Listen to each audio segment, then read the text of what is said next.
Bože môj, ty moja krajina Slovenska, si dobrá iba bohatým, tak ako pekná ženská. Stredná vrstva vôbec neexistuje, iba chudobný a bohatý a tak to je.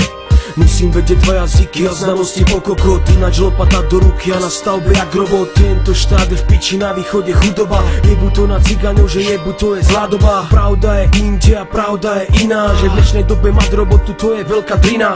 Malá firma, malý podnikateľ jebe na teba, vyberá tlačenky ľudí z rodiny, čo mu len treba. Všade vládne klientelizmus a pokrytectvo, viem to odtedy, aké som mal detstvo. V tomto štáte rozjebané peniaze, počúvam o tomto každý deň a ďalej žiť tu nevládzem. Pozerám sa na tie toky, potoky, kde tečú love, tečú tam, kde by nemali, minister má to nové. A na druhej strane ľudí chudoba tu zabíja, keď zarobí 10 litrov bengy ma to prepíja. Firmy zahraničné majú kapitál a tlačia ťa na výplatu, smutný si nervy ma stlačia ťa. Kvôli týmto veciam kriminálka na okolo, keď chalani predávajú drogy, vytvárajú spolok. Nechodia už do roboty, ľudné im fajč ako koty, sú to moji kamaráti, na nohách vždy novej boty. Ne z peňazí, ne z roboty, v tomto jeblom štáte, ale z predá drog na ulici, padle sa státe. Pochopte to raz a navždy, nebude tu poriadok, prepady a znasilnenia 300 krát za rok. Mafia tu vypaluje, ničí a zabíja, a vám vadí jedine, keď mládež sa opíja. Chlapci pijú od stresu, že ich život bije, doma foter, alkoholik, mama trpí, rozvedená. Taký život ponúkaš nám ty tu, moja krajina, polovicu štátu ubíja, že žijú z minima. Smútok na duši, na deťoch rozjebaná mikina, utapa sa povinná, rozjebaná rodina. Mnoho mojich kamarátov opustené očima, prestali už veriť a v tomto spočíva. Najlepšie sa má tu ten, kto si nakradne, máme tu dve vrstvy, rozdiely sú markantné.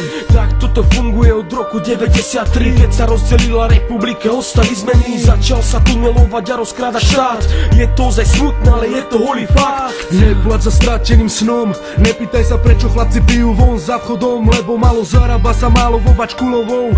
Mladí chlapci chcú zarobiť, máš potenciál, nemáš konekcie, nemáš priestor, máš holúriť. Niekto nevládze platiť garzonku, druhý stáva palác. Veľké rozdiely medzi občanmi sú a to ťa sere najviac. Pozri, kto spravuje štát, pozri, kto sa na vás nabalí. Prezradím ti holý fakt, ten čo ide ilegálnymi cestami. Mladý človek poctivo legálnou robotou sa len zničí. Do Kaliči typci ušli z tejto piči, sú v zahraničí. Onedlho bude zo Slovenska staropinec. Máme tu kriminálne živly, každý tretí foter je obilec. Stráca sa čestnosť, zodpovednosť a všade binec. Zvykli sme si na obmedzenia, ultimáty, ťažké časy, nová doba, vymenili draj šaty za prešíváky. Malý príjem, to je Slovensko, veľa hien, to je Slovensko. Prečo sa vypalujú byty, veľa typov kriminálka sleduje. Prečo mnohí mladí sú v piči a z depresí fetuje. Politika na Slovensku je skurvená hra, väčšina z vás môže ísť hrať do divadla. Ako spomínam, momo z ulice, vytráca sa smiech a behanie za peniazmi pachne viac než hriech. Viac než hriech, chápeš?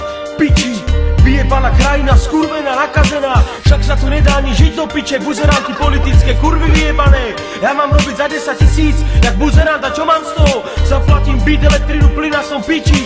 Nemám ani na nové veci, spievaj ty piča.